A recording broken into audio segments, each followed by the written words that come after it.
we don't ready, aim, fire. We ready, fire, aim, and then we look at where we missed and we correct it. Yeah. But too many people get caught planning their business and then the opportunity passes them by. Now we at JDS, we invest in founders, and I don't think we want to be investing in people who are willy-nilly firing the gun. Yeah. But I hear a bias for action. You're doing stuff, and it seems like it worked out really well for you.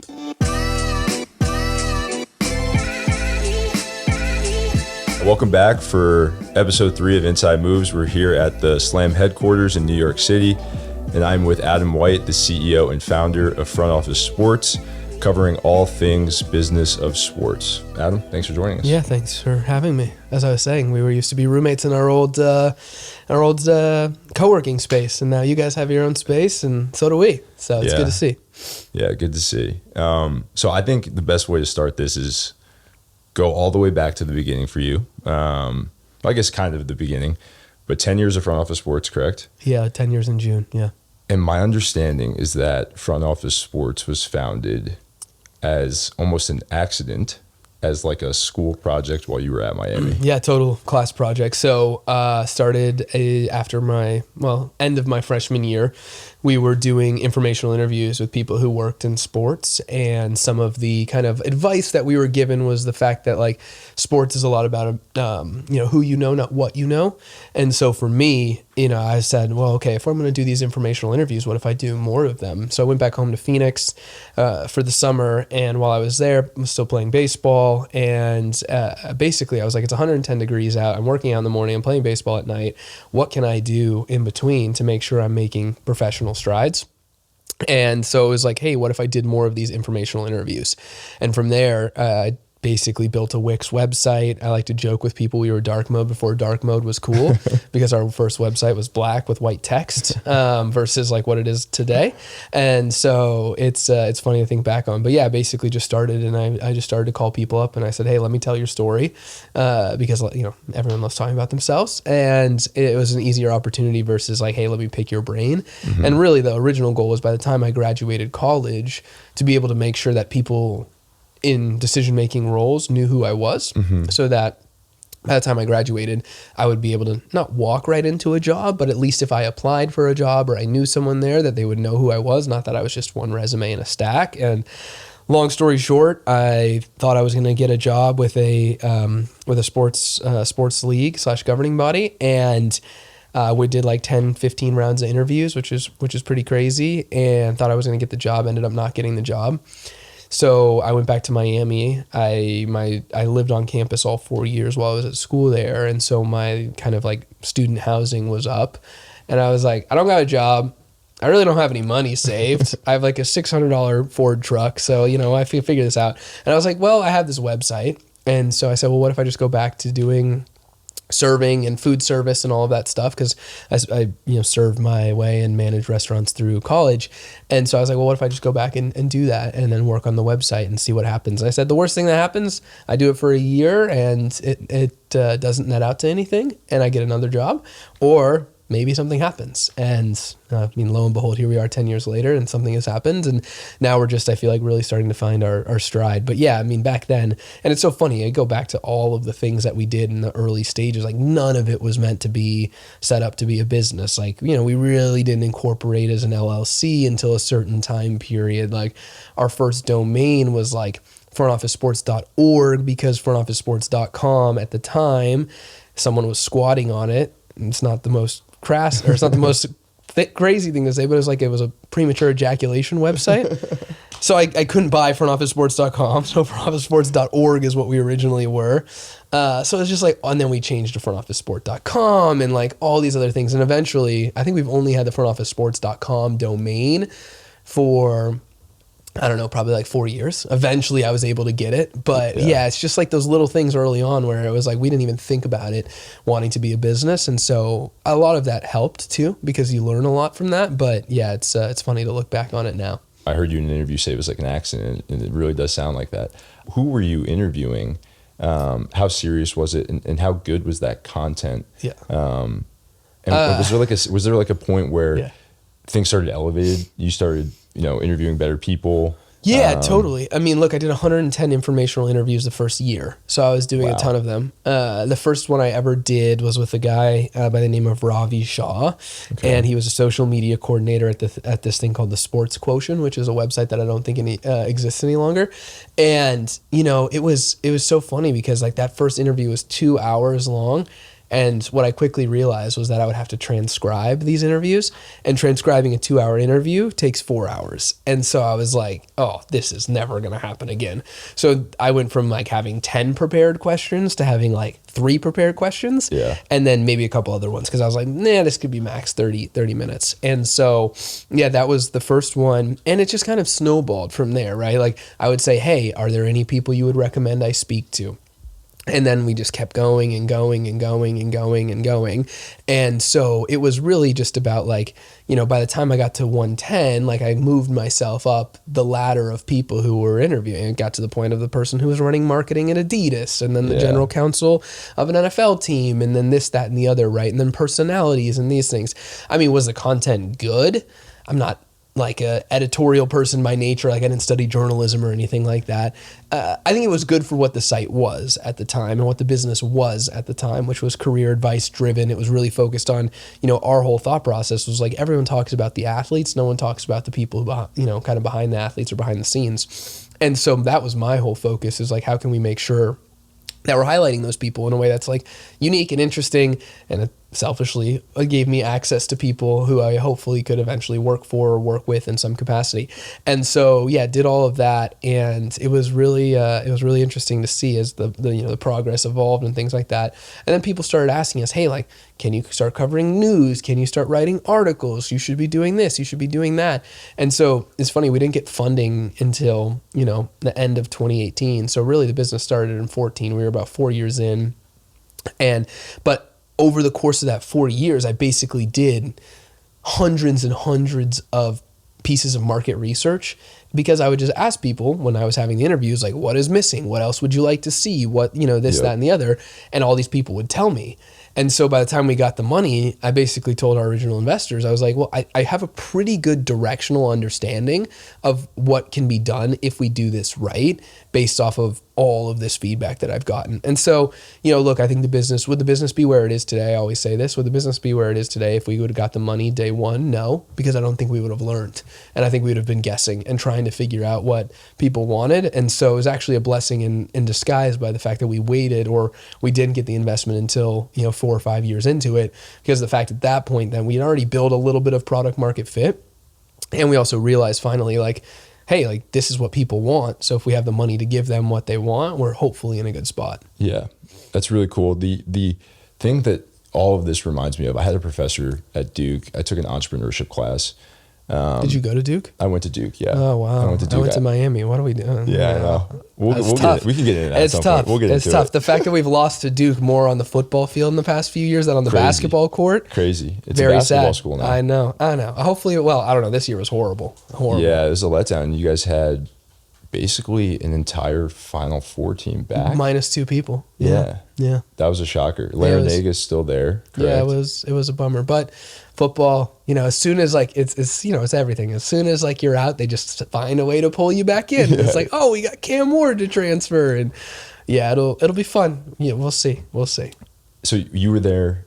It was what, like 2014 to 2017. 2014 to 2017. Yeah. Okay. 13 to 17. Yeah. Yeah. So we're basically identical in age. That's like, I was 13, 17. I graduated 17. Yeah. There was good stuff happening in Miami sports those years. Some things, but like the best football year was the year after I graduated, the fall after I graduated. It was like the turnover chain. It was, yeah. It was like that. They beat Alex Rodriguez came to campus. He went, I don't know, whatever it is, 12-0 on college game day. I think Drake came to campus that year. Drake was in campus that year. And I was still actually working for the university at the time, because they had brought me on as like a TA after I didn't get a job right after I graduated. And so I was still around the campus and I still went to the game, but I was like, of course this all happens the year after I graduate. Yeah. They had some moments definitely where they were okay from 2013 to 2017 while I was there, but it was definitely up and down. How much did, the U is an incredible brand, right? Yeah. It's football team in the 80s changed that place forever, aside from the whole allure of being right next to South Beach. Like, the U is huge. How much did being at the U influence what you were doing with front office sports? I mean, I think it definitely helped, right? Because I always tell people, I think the best opportunity that you have early on in your career, depending on where you go to college, is you can leverage the fact that you're in college. And most people are going to want to help. Yeah. And there's a built-in network, right? You can reach out to someone who went to Duke and you guys already have something shared, right? So you can, you just say, go Canes or go Duke or whatever it is that you say. Like, people already have an affinity there and are more open to respond or more open to have conversations. And so that was what I really leveraged it for. Was I was like, hey, I'm a college student at the University of Miami. This is what I'm doing with front office sports. Would love to talk to you about X, Y, Z. Yeah. And we did all of that. So that's that was helpful. And then I met my co-founder Russ at Miami too. And he's been still with us. Been with me the whole time. And there really wouldn't be any front office sports without Russ, just because of the fact that we've been doing it for so long. And he's helped a lot with the business. And so there's different, I would say, like tentacles and nodes, and like the fact that Miami hired me to be a TA, which yes, I was a TA, but it was often really about the opportunity to give me to work, the opportunity for me to work on the business while I was there, right? Like, I could help TA, and then while I wasn't TAing, I could work on the website, and I could do all these things versus having to, work in the bar, all day long. I still worked at the bar at night and was serving and all of that stuff. But yeah, it was pretty interesting. Yeah. And so you're just doing all these different things. You have a bias for action, right? You're staying busy, working hard, a bunch of different directions. And back to my professor at Duke, this entrepreneurship class, he actually got fired because of this. I'm not going to name his name or anything, but his whole message to the class was, this is a serial entrepreneur, successful guy, was, we don't ready, aim, fire. We ready, fire, aim. And then we look at where we missed and we correct it. Yeah. But too many people get caught planning their business, and then the opportunity passes them by. That was the main theme of the class, which I thought was pretty cool. Now we at JDS, we invest in founders, and I don't think we want to be investing in people who are willy-nilly firing the gun. Yeah. But I'd love to pose that to you and see what you think about that, because not saying that you weren't focused or planning. Yeah. But I hear a bias for action. You're doing stuff, and it seems like it worked out really well for you. Yeah, I mean, directionally, I think that's correct, right? Like, I think, and it really depends on the type of business you're starting and the things that you're trying to do, right? Like, if you're trying to start some like super sophisticated business that is in, I don't know, let's call it defense technology or something like that. Yeah. I feel like you probably have to have some pretty early aim there, no pun intended. But, I think for us, it was really trial by error in a lot of ways, and trial by learning. We got to the fact, a media company, it's actually kind of crazy because as you're an early media company, people see everything. Like, this isn't, I tell people, it's like the craziest thing that you can do is to start a media company with no money, no experience, no audience, because like, the fact of the matter is the media, our business is producing content that people read every single day. If we don't produce content throughout the day, if we're not posting stuff, if we're not doing this, there's going to be no one there to read it. And because there's nothing there, right? If there's nothing there for people to read, we have no audience, we have no business. Yeah. And so it's very different than, say, like a tech business or a SaaS business where it's like you build a product, you ship the product. So like, I'll just use Slack, for example. We all use Slack, but in the background, they're probably making a ton of updates that we're not seeing. Yeah. And so it's just like, those are like the really interesting things about like a media business, is that it is entirely like built in the open, right? And so people, I think that's the one thing that's actually nice, is that you get to be able to build some affinity with people early on and all of those things. But if we would have waited, and kind of back to my note about the fundraising side of things, if we would have waited to try and like really figure out our way in, I don't think we would have found our way in, because we would have never been able to understand where the way in was. Yeah. And so, I mean, I think you see that with a lot of people. Early iterations of world-changing companies and things like that are very different than what they are today. Obviously all the stories around Airbnb and Uber and all of these things, like, I don't think probably at the time Uber was like, holy crap, like we're going to disrupt the entire taxi industry. Maybe they did think that, but like they started in San Francisco in small areas and got some meaningful traction, and they said, oh, like maybe this is something real. And so I think there is a lot of truth to it, but I also think like one of the other things too is once you have figured out where the aim is how do you continue to stay focused on the aim? Because I think that's the other thing. And every business goes through it, but for us and for I think everyone is like, you start to aim and you're hitting the target. And then all of a sudden you're like, well, is there other targets that I can hit? And what else should I be aiming at? And then you may take your eye off what you're currently focused on and to try something else. Like a perfect example, I'll use this anecdote for us. We tried to do like our Front Office Sports, the brand is built around this idea about the business of sports, and that the fact that the business of sports is a mainstream topic, and that this is what's driving, most of the conversation around sports today, right? Money, what's happening with women's sports, like all of these things. And to 2021, we're like, well, what if we just tried to build like a newsletter network? And so I think what we had done is we had aimed so hard at the newsletter on the business of sports, and we said, well, we could probably recreate this in other categories. We tried to do general sports, sports betting, basketball, right? Like, and we spread ourselves way too thin. We were trying to execute multiple daily newsletters a day. Like, it was just, we rebranded the entire company from Front Office Sports to FOS, which then FOS was like the parent company and Front Office Sports was one brand with it. And then we were trying to sell across the entire portfolio. Oh my goodness, man. Talk about like just like a horrible choice, but it was a good learning experience. Yeah. And luckily we learned it early on, but it was a good learning experience in the sense that like, we just need to be focused. The Front Office Sports brand is the differentiator. People have asked me so many times, like, would you be able to do this in real estate, or would you be able to do this in entertainment? And I'm like, I mean, maybe, but the other thing is that like Front Office Sports' name is just so distinctly one thing. Right. It's not like, you start to think about some of these other, new age media companies, right? Like Axios or whatever. You can put Axios and like Axios Pro Rata, Axios Media, Axios XYZ. Like it's a lot easier. Where us is a 3-syllable word that's specifically about the business of sports. So like, could you do front office real estate? Maybe, but that doesn't really make sense. And so I think that's one of the big things is once you're on target, like I think trying to maximize that target as much as you can. And I think what you would eventually realize is that the target is probably much bigger than you think. Yeah. And there's a lot more opportunity within that target versus trying to find net new targets around. And so that's one of the things that we've learned. But yeah, I mean, you just have to do it. Like you have to get into the mix. You have to try things out. You have to put things, for us, it was just putting out content, seeing what stuck. And then in some cases, like putting it out and then, knowing that, you got to do it a couple times before it really sticks. Yeah. It's a crazy amount of things. And there's a reason why so many entrepreneurs, fail in their first however many attempts. Yeah. It's a crazy amount of things for a young guy to be considering. What were the biggest lessons that you've taken away from your 10 years as a very successful young founder? That's a lot. I think there's a bunch of things, right? I think and I think it changes all the time, right? Because the business at 10 employees is very different than the business at 20 employees, which is very different than the business at 45 employees, which is where we are now.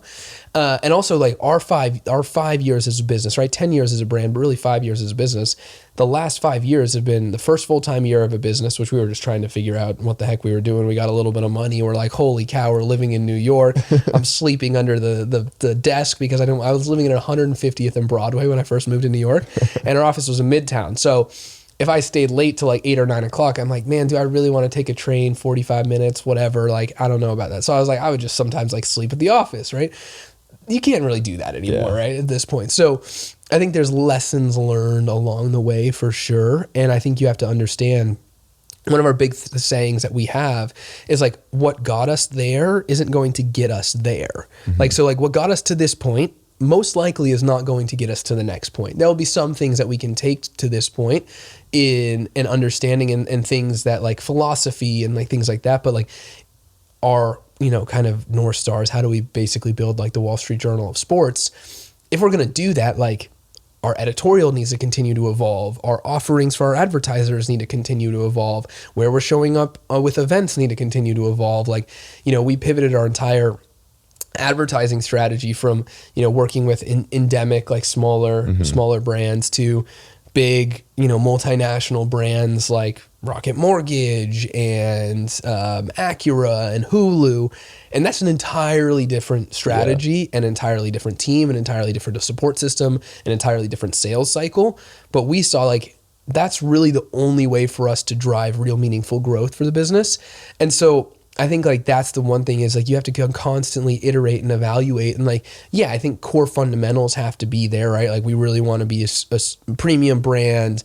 We want people to know that what we do is the business of sports every single day, right? We want people to know that like this is a mainstream topic. This is something that's interesting. This is what people care about. Like, and so when we think about all of those things, like that kind of runs through, but that will likely change as you grow, right? We're 1 million cross-platform followers on social. Like we need to be servicing those followers in ways that are a little bit different than we were our first 10,000 followers. And so I think like those are the things that we think about, but I think that's just a few of the lessons. And then, you come across things where it's like, it always sticks to me. One of the first people I ever interviewed, he would always say like, don't be a fountain, not a drain. And I always thought that was a good piece of advice. And in the sense of just like, basically when you're having conversations with people, so many people are just always asking for things like, can I get this? Can I get that? Can I get this? One of my personal philosophies is I never ask for any sort of tickets. I just, one, I don't like to do that. And two, because we have an editorial newsroom, what happens when you ask for tickets is that people turn around and be like, oh, I gave you tickets. Like, will you make sure your editors cover us? And I'm like, I don't want to even get in that situation. Right. But if someone offers me, sure. I'll show up. But, it's just been like one of those philosophies where it's like, it's been helpful. So, there's just so many different things you can think about, right? And you don't know it all. That's the other thing too. Is like you think you do, and then another day comes, and you're just like, "Holy cow!" Well, got to shout out Duke baseball right now because I played baseball at Duke, and that was one of our mottos: "Faucets Not Drains." Nice. We actually had a player go to like a knockoff jewelry store and buy a bunch of faucets on chains that the dudes were all wearing under their jerseys. I like that. Yeah, so I that one resonated well with me. I think it's a good motto. And I always tell people, I honestly learn just as much about, I would say, business in a lot of ways I spent time working in the restaurant industry for a long time. Yeah. And one of the big things that our early head chef taught me is like, if you have time to lean, you have time to clean, right? Like that's like the thing. And so, it's just, it's a teamwork. It's a beautiful dance. It can be somewhat messy sometimes, but like at the end of the day, the food comes out on the plate. Right. And so that's really a lot of what media is too, is like behind the scenes, like all of these things. And you got to eventually put out something that is at least, something that people want to consume. So you just have to take little bits of understanding and knowledge from, I think, every situation. And I don't think there's a one size fits all, right? I think so many people are like, oh, I just need to read this book and I'm going to know how to start a business, or, oh, I'm just going to listen to this one podcast and I know I'm going to start. Maybe for some people, right? But like my experience is very different than your experience, which is very different. So it's like, yeah, there should be some learnings and potential takeaways, but oftentimes it really is very difficult to apply what I've gone through with what someone else is going through and how, they can take that and apply that to their own business. Yeah. I mean, one of the reasons why I got into JDS and why I wanted to work there so badly was because founders and entrepreneurs fascinate me. I mean, you need to go deep and wide as a founder, right? And those are the type of people that I wanted to be around. And JDS was an opportunity to be around people like you. One of our investment, theories, things that we try and put ourselves in the middle of as good founders, people that are bulldogs that can get these really difficult things done. I wonder, did you have advisors maybe when you became private equity backed, you started to learn faster? Yeah. I mean, look, luckily we've been blessed with some great investors along the way and people who are operators, right? Like Jason, our first investor, and, was a main investor until Crane and then eventually Redbird came in. Like, he had built a company and he had built a business and he understood these things. And so a little bit different of a business than the media company, but it was something where he was, really meaningfully involved and has been for, the last 4 or 5 years, which, for us, I was 23 when they made the investment. Yeah. Like, he was 100% betting on some kid he met on Twitter, right? Yeah. Like, that's where we met. Like, it's just all of these things kind of like came together. And, you know, I think for us, like, that's been like super helpful in understanding that. You know, I try to take away some other tidbits from other people, and I like to, you know, read and see, you know, just some learning experiences that other people have written about or spoken about. But I never had like a, you know, again, this is, I think, one of the other things people are like, oh, you need your own personal board of advisors. And like, I don't know, man, all of this kind of like over optimization that is like super popular on short form video platforms of like, you need to do this and you need to wake up at 4 a.m. and you needed to, I mean, sure, maybe that was the case, but like, I was also like, when I was building this, I was like, I have to stay up till 2 a.m. to write the newsletter, like, because I have to do this. So maybe I'm not waking up at 4 a.m., but I'm working at the restaurant until 11 o'clock because I need to make money, right? So it's just all different. But yeah, I don't know. I've never had like a true, like, you know, board of advisors or something like that. But now we've had like a great group of investors, and like the Redbird team is super supportive and helpful, and you're learning more and more. And then the management team that you bring in for the company too, like, you know, some of the people that we've brought onto our team, and, you know, I've learned a ton from Shira, who's our head of people. And like, those are just the things that it's just, and for me, knock on wood, we've been successful in the first venture, right? And then I know there's a lot of people who aren't unfortunately successful in the first venture, and we got kind of lucky there. So, you know, I think it's just like, how do we use what has been the last 5 to 10 years to really soak up all of that engagement that we've had from people and the people who are talking to us and this, that, and the other. And yeah, I think it's been meaningful to be able to almost be like a sponge in a lot of ways. And I always thought about it.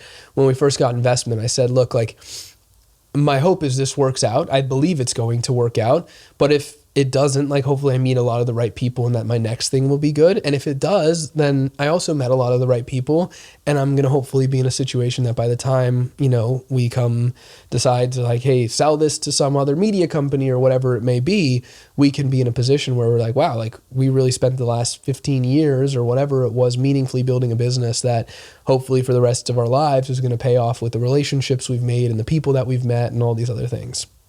Yeah, it's good stuff, man. I mean, corny things, but, you know, be a faucet, not a drain. Hard work goes a long way. I mean, those would be, you know, can't be lost on one of these success stories. There's no like formula outside of the need for good energy, being good to people, and working really hard. Yeah. I mean, at the end of the day, most people don't get to the end goal because they stop. I think, you know, there's a whole saying in the old background story where I believe if you go to relentless.com, it links to Amazon. Like, that was Jeff Bezos' whole thing, is that you just have to be like relentless, right? And you kind of do. Like, you just literally have to keep showing up and keep, like, I tell people all the time, we are 10 years in as a brand, and I feel like we're just starting to see meaningful momentum. Mm-hmm. And that's from every single day for the last 10 years, posting content, being around content, tweeting, posting on Instagram. Like, you just don't really realize it, but I don't think there has been a time in the past 10 years, obviously we have a team now, but there hasn't been a time over the course of the last 10 years that we have not posted one thing every single day for the last 10 years, whether it was me doing it for a long time or our team members doing it for now a long time. Like, and I think that's the other thing too, is that, and we go back to that point about the kind of the evolution and the growth of the business and how things have changed. Like, I think the one thing that you have to realize, and it took me forever to realize, is that, like, you got to be okay with kind of like letting the baby grow up, because that was the one thing specifically for me. You know, I was doing everything. You know, I was writing Twitter, I was writing the tweets, I was writing the stuff on the articles, I was selling the partnerships, I was servicing the partnerships, I was doing all these things. And so you have to be like, it just takes a lot of time to be comfortable in kind of giving that up. But eventually you have to be able to give that up and be able to just like continue to champion those things. But yeah, I mean, look, if you think about it, it really just comes down to like, every story is mostly driven by, you know, hard work and like being in the right place at the right time. And like, you know, the whole saying goes is like, you know, you have to be, I think it's like, you have to be good to be lucky or whatever it is like that, or you have to be more lucky than good. I don't know. But like, you have to be both, right? And I think like you have to be really good to get lucky, right? If you're not going to be good, like you probably are going to have your surface area for luck is a lot smaller. And I think for us, we were showing up in the right places before we got investment, doing the right things. I just happened to meet Jason on Twitter and we struck up a conversation, and lo and behold, 4 or 5 months later, he was telling me that he was leaving the company that he started. He was going to found a private equity firm, and that he, wanted to find a way to work together. And we eventually found a way to work together. But I think we were lucky in that sense, 100%. But we were also at that point, like, we were doing all of the right things to be in that position to be lucky. And I think that's something that people have to really think about too. So it started with relentlessly interviewing people. Then it sounds like there was a period where there was a lot of relentless newsletter writing. Yeah. How has your day-to-day changed to today? What are you doing a lot of? Yeah, no, I think it's, for the past, I'll say the last, we got the Redbird investment about, the end of October. So let's call it November, December, January, February, March. So 5 months with them as a partner. And, November and December are holidays, trying to finish things out, figure it out. First board meetings, figuring out who we're hiring, et cetera, et cetera. Mm-hmm. First quarter was all about like building the management team, like building our commercial team. We went from realistically 1 or 2 full-time salespeople to we'll now have 6 full-time salespeople plus a head of sales, and 2 in each market, 2 in the Midwest, 2 in the West Coast. We'll have 2 on the East Coast. Like, we're moving into a new office. Like, we're doing all these things. So I think a lot of it has now shifted, and I'm still involved heavily in some of the areas of the day-to-day business, specifically on the sales side of things, as we were building out that team and working closely. And now it's really just about, like, as we look forward, how can I start to spend a lot more time on the strategic stuff once we have the core group of people in place? Of course, I'm going to still be involved on the sales side of things and on the commercial side of things, and working closely on our events business and our awards business and things like that. But we have those people now in that places. And so now it's like, where are those strategic opportunities that we feel like are the next things that help? When I was saying what doesn't get us there, what got us there isn't going to get us there. Okay, what are those other things that are going to get us there? What should we be looking at? And so, the day now is really spent mostly on any sort of revenue generating stuff. So whether that's sales, whether that's looking forward and thinking about, okay, how are we managing hiring? It's working a lot more. We hired a finance person. This is the one thing I think for the entrepreneurs or people who are watching this, like, it took us a while to hire a finance person. But when you talk about learnings, if I was to do it again, I would probably hire a finance person if I could, like, day one. Yeah. Just because, like, it really makes such a difference to have someone that you can trust, that you can ask to model things out for you, who can provide you an unbiased opinion, who can handle, like, chasing down vendors to get us paid on time. Like, all of those things make such a huge difference. And I understand in a lot of ways, like, some people don't raise enough money to do that, but man, like, it was a game changer for us. Yeah. And it's really allowed myself and Russ to kind of unlock our time where we were spending so much time in, like, managing the model and managing all of these things, like, far too much. And it's like, that's been able to do that. And so look, like, there's still kinks we're working out. Like, the team that we have is an entirely new team in a lot of ways.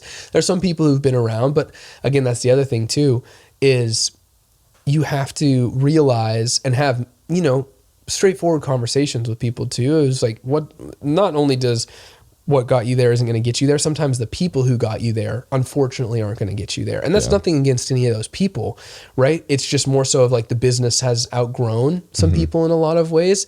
And so I think you just have to have that meaningful conversation with them, and then saying, like, hey, look, like, it's been great. We've done a ton of great work the past couple of years, but, like, we're going in this direction, and you might not be best suited for this. So let's make sure you end up in a place where you are best suited for.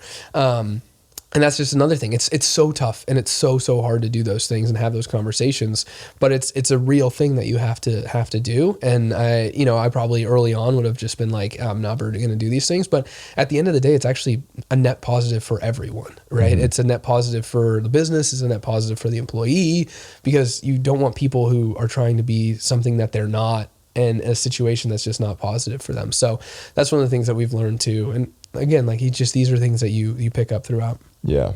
How was comparing Jason coming in as your first investor to this Redbird round? Yeah. I imagine those were drastically different conversations, different sells to investors. You talk about finding the target and then going deep into that target. Yep. I think, to me, it sounds like with Jason, that's the conversation. We found our target, right? We need to go deep into this.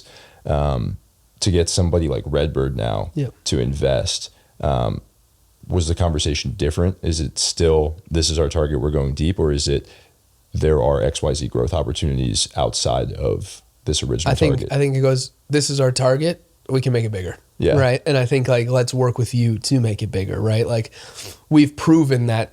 I think this is the other thing too, is we've proven that that target is actually probably huge, but we don't have the resources to hit all of the things on the target, right? It's the same target, it's just much larger. And we've proven that it's much larger. We've proven that the audience is there. We've proven that, you know, people really interested in this stuff. We've proven that we can monetize them. We've proven that brands are interested in aligning with this type of content. And so I think that's really what the conversation with Redbird was about, is like, hey, look, like, bringing you guys on, this is the next stage of growth for the business. This is really taking it to the next level. I mean, and SC and Crane and like all of our investors, like it was originally like SC was like, hey, let's do this and like, let's take this from a dorm room to like actually like kind of a business, and then like kind of a business to a real business. And then, you know, Crane came in and was like, okay, how do we continue to invest in journalism? And Redbird's like, okay, like we've done all this stuff. Like, how do we really make this big? Right. And I think that's the big thing. And obviously SC has been along for the ride the whole entire time. So they've grown and evolved with us too. And their philosophy probably towards us looks very different than it did day one. But it's again, same thing of like, business of sports has been a sexy topic for a long time, completely undercovered. And there's never been one single publication that takes a more mainstream enterprise approach to covering this category. And if you can do that, there is a meaningful audience, a meaningful revenue opportunity, and just like a meaningful, you know, engagement and or conversation around this stuff. And, you know, 10 years ago, I think it was a little less clear. Today, I think it couldn't be more clear. And I think that's the other thing too, is Redbird came in at a right time where it was like, we were able to like basically say, we have our North Star down, right? How do we take the business of sports mainstream? That's the North Star. How do we drive meaningful growth from here? And then how do we start to look at some of the other opportunities around the core media business that we can then either bolt on, or we can bring to life in our version, in our way, right? Like as we think about events and our awards and production and all these other things that now all of a sudden, because of the core strength of the media business and the core strength of the brand, we have the opportunity to really meaningfully grow the other things. And that's how we have always thought about it, is like this hub and spoke model, where the hub is front office sports, the media brand, and the spokes are like front office sports learning, our education business and our award business, and, you know, our events business and this, that, and the other, right? Like it's funny because in a lot of ways, like a media business, well, it's not content marketing per se, it really is content marketing. Like we're doing our own marketing every single day by delivering really high quality content. So if you're delivering really high quality content day in and day out across multiple different mediums, the idea is that hopefully that the audience will then build a relationship with you, that they know if they come to an event, they're probably going to get really high quality content, because over the course of the past 10 years, they've been getting really high quality content. So it's like all of those types of things that I think lead and ladder up to it. Is the business still majority ad revenue? Yeah. And it probably will be that way. I would be shocked, you know, to think about a time in which the business is a majority subscription revenue. I think it'll be a eventually a time in which it's more diversified beyond the ad revenue. But like, to be honest with you, when we think about the target of the ad revenue, we're hitting the target now. That target is really large, right? And so how do we find other ways to hit that really big target? Because we're just getting one piece of that target right now. And so we really haven't even cracked the ad business fully yet. We're just now starting to have meaningful conversations with the brands and the partners that, you know, have been supporting us for the last couple of years. And now we're starting to do really big, unique things with them, because our audience has gotten to the point where it allows us to do that. So I think that's one thing where it's like, I think there's so much runway from a brand standpoint, which is great for us. Obviously, there's the cyclical nature of that and what comes with it. And, you know, I think there's a lot of, you know, doom and gloom around media companies. I think there shouldn't be, because I think for the right media companies and the right media business, I think there's a lot of growth opportunities, a lot of upside. I think what you're seeing is for some of the larger media businesses that haven't really spent time diversifying outside their core business, they're struggling. But that doesn't mean all of media is struggling, right? That just means like, hey, maybe we didn't adapt fast enough, or maybe we didn't find other things that we should have been, you know, thinking about early enough. And so I think there's a lot of opportunity in focused media brands. I always like to say, people are like, oh, like you guys are niche. And I'm like, yeah, niche is means focused, right? Like niche, in my opinion, means focused, not small, right? Like you can be a niche publication or a niche something with a massive audience because there's a lot of people that care about that niche, right? Like there's people who, I can't remember his name, but there's like a guy who I think just does like gardening on YouTube and has a massive business. There's a guy, I can't remember his name as well, like like car reviews, I can't remember. Very niche thing, massive business, right? Massive audience. And so I think like there's real meaningful growth and real meaningful opportunity in people from a media standpoint who cover focused things. Slam, for example, covers basketball.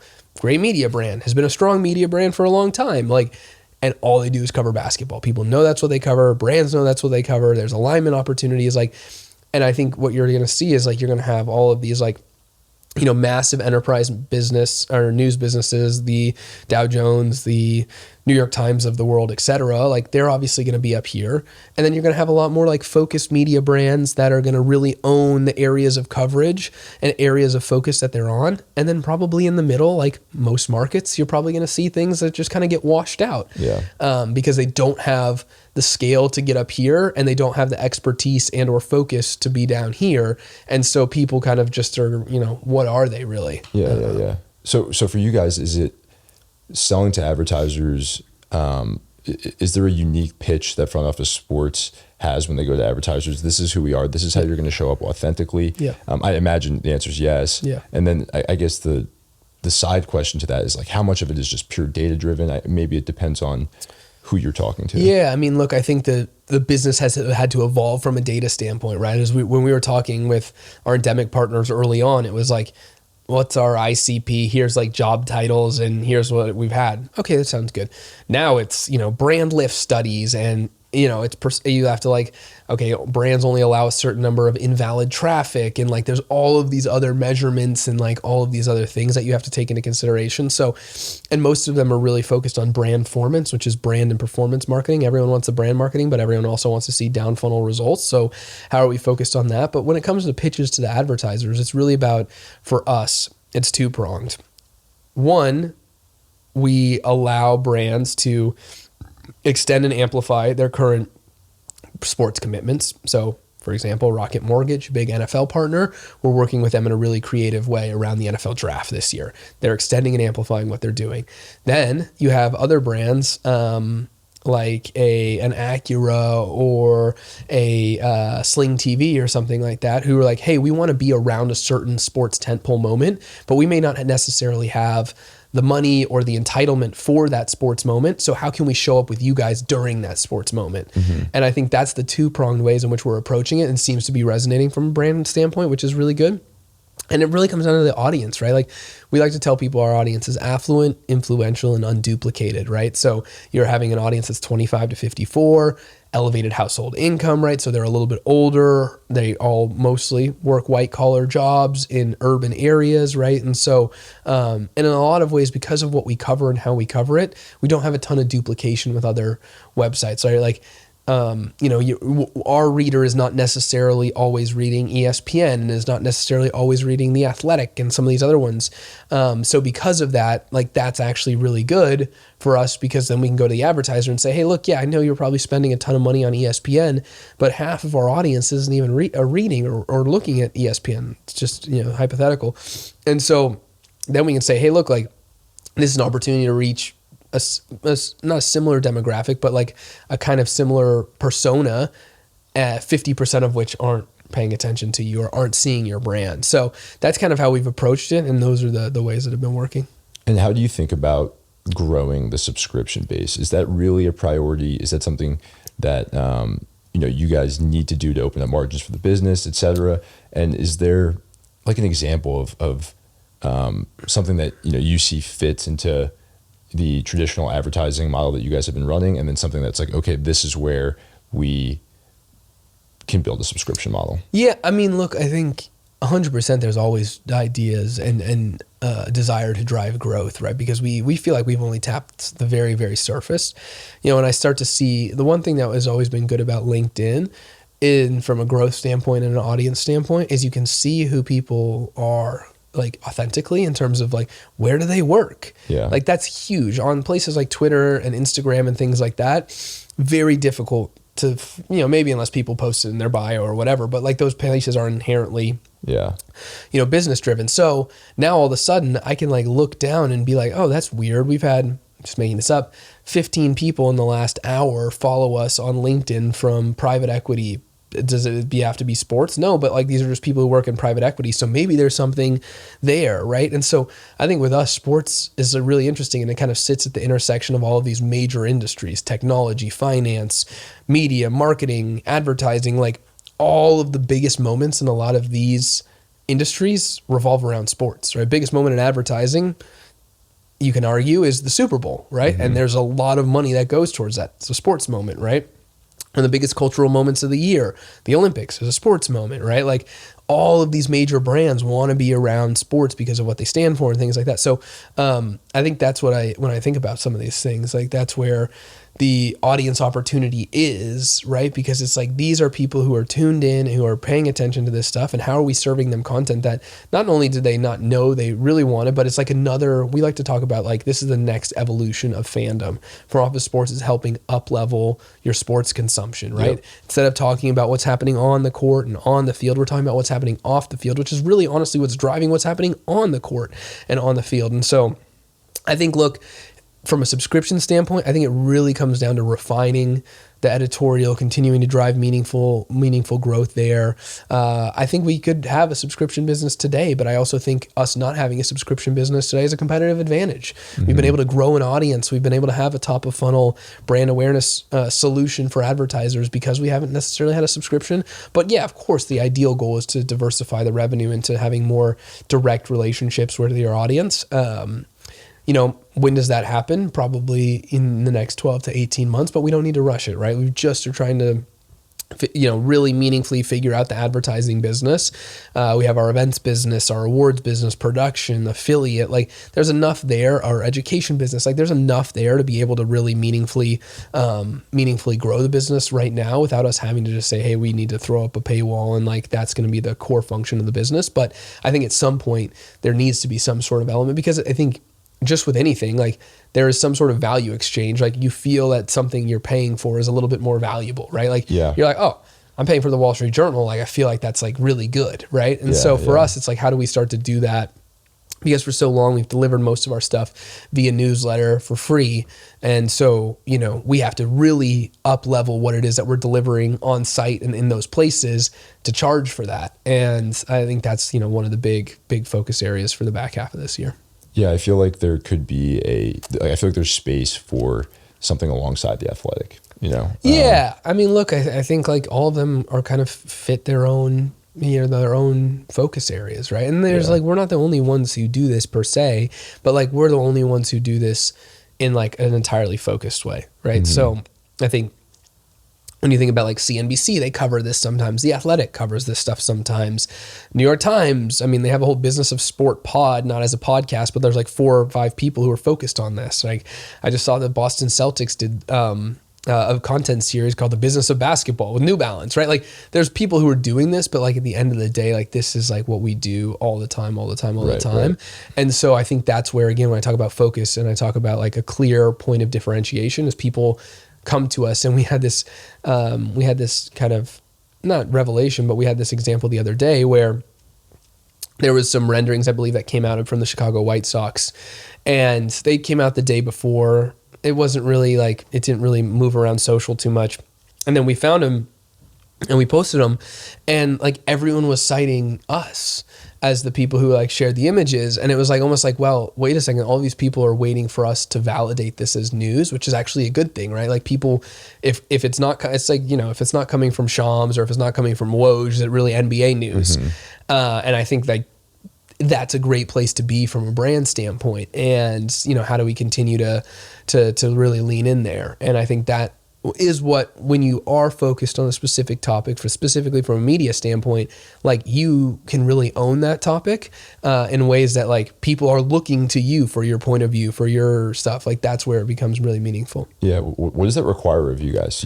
How challenging is that to be on the cutting edge of information? I mean, look, I think we know what an FOS story is. I think we know what we're trying to do from a tone and voice standpoint. I think we're still trying to figure out a lot of things with our new editorial team that we've, added a bunch of people to. So I think there's a lot of learning there, but I think it comes down to having the right people in the right places, with the right sources, the right information, and then just being able to deliver it in a way. Like we always tell people, I'm trying to show up everywhere you go. Like everywhere you are online, you're like seeing us, and it's purposeful. Like there's people all the time are like, man, I see you guys everywhere. And it's like, well, yeah, it's purposeful.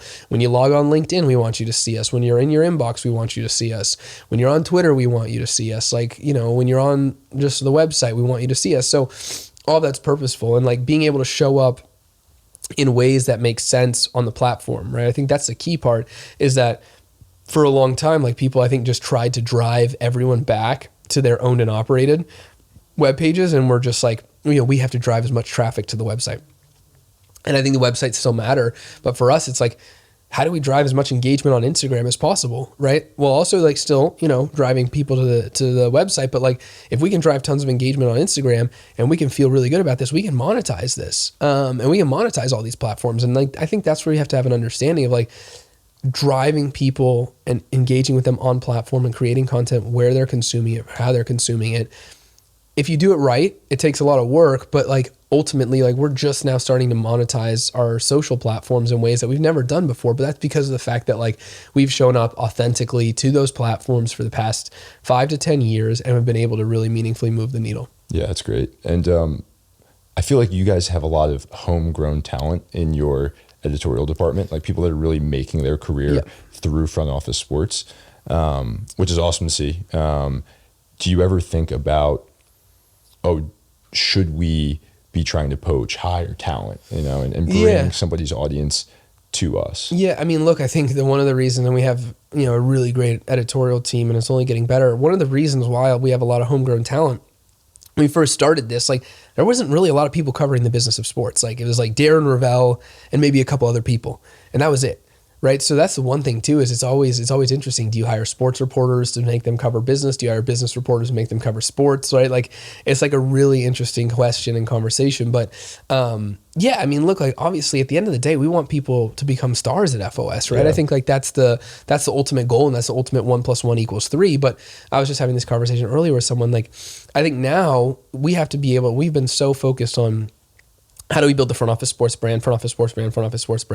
Now, how do we, I think one of our goals in Q2 for our editorial team, how do we create more faces of the brands, right? And how do we make sure that like, when you think about ESPN, you think about Stephen A. Smith, right? You think about all the personalities that they have as part of ESPN. Like ESPN is a strong brand. Stephen A. Smith is a strong brand. 1 + 1 = massive ratings and tons of money for everyone. So I think that's where it's like, these are the things where how can we start to layer in, personalities, whether we, home grow them or they're people we bring on. Mm-hmm. And I think if we do that, then it's a really good place. Yeah, no doubt. I do want to talk about events really quickly. I think it's a kind of common idea where a media business ad revenue is kind of turbulent, and they look to events. It's not an easy thing to do. No.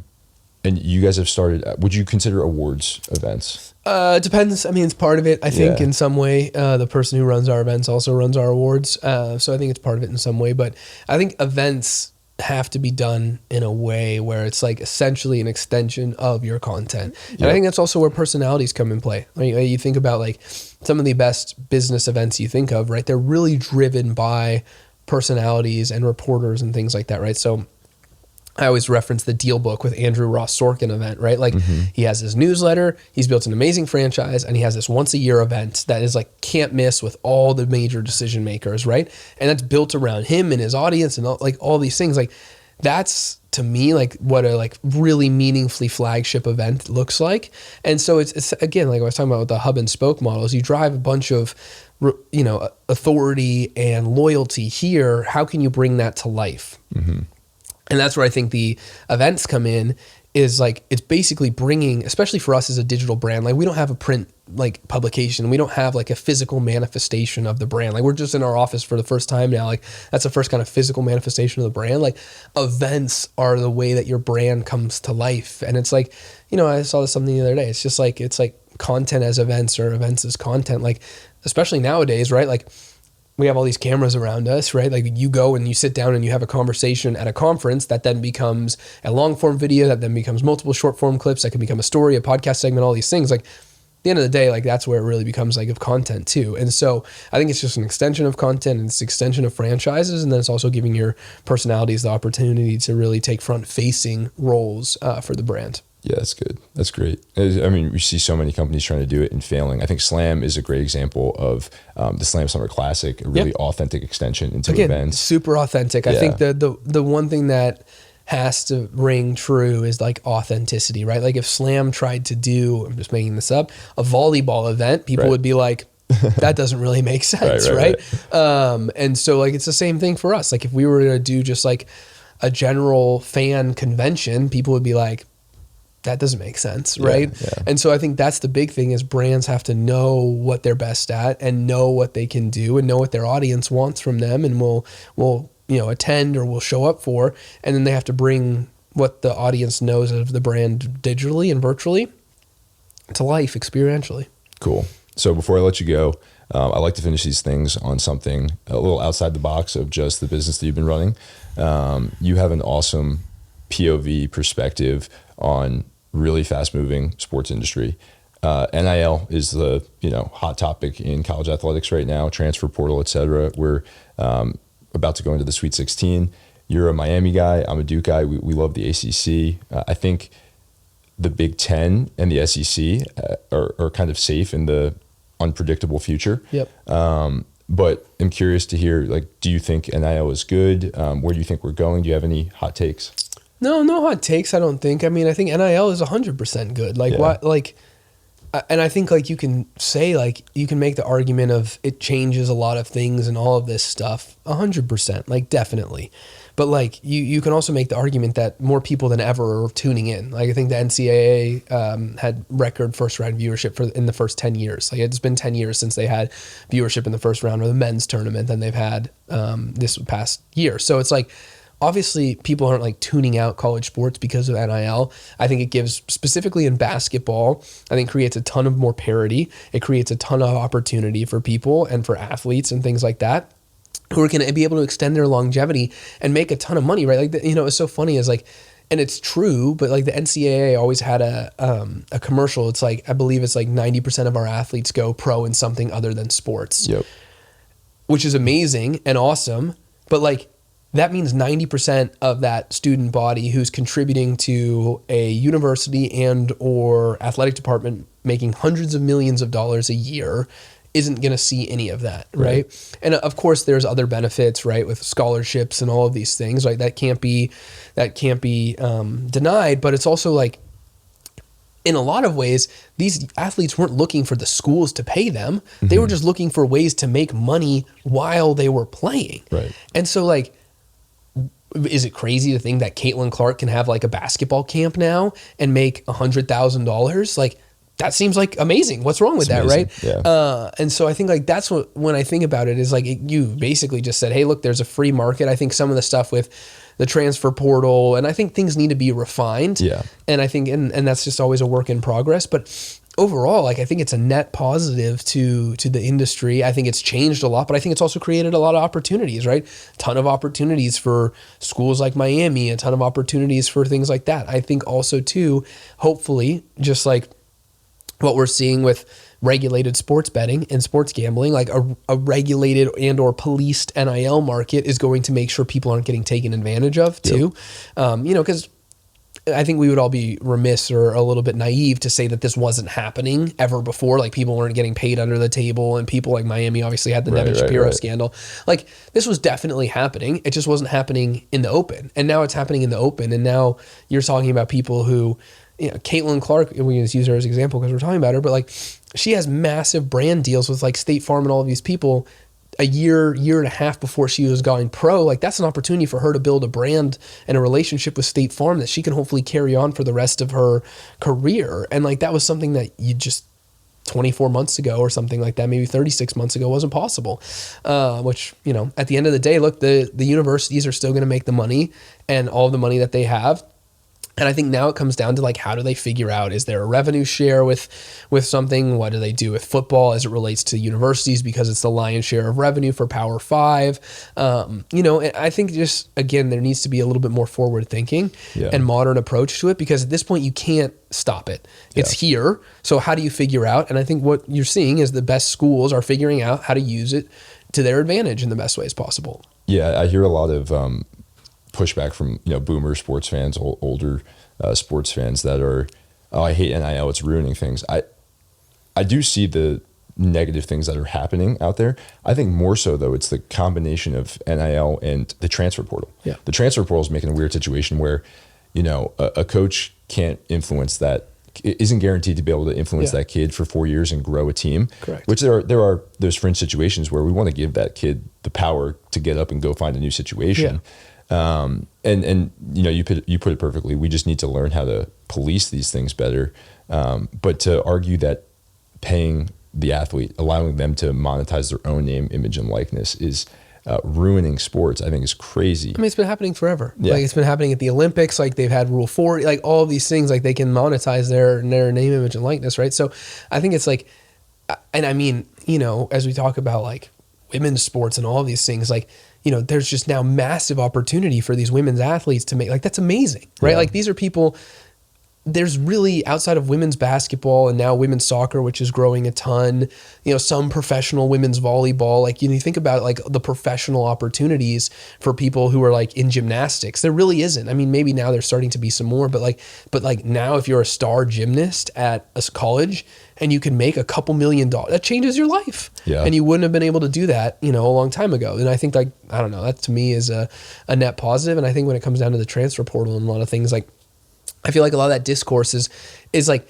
is a transfer portal really bad, or is it just bad because like now you don't have the advantage you used to? XYZ school. There's a Duke fan over here that's nervous about what's going on. You know, we've had a nice 40 years. And you know, without Coach K and Duke basketball, Duke is Davidson. You know, it's a small private school in North Carolina with solid academics. It's not the same academic school without the basketball program. And, you know, the status quo has changed. And what's going to happen to the ACC, what's going to happen to Duke is all under question. Makes me nervous, but these are by and large good things, I think. Totally. Yeah. Well, I really appreciate you coming over. I know you got a busy schedule.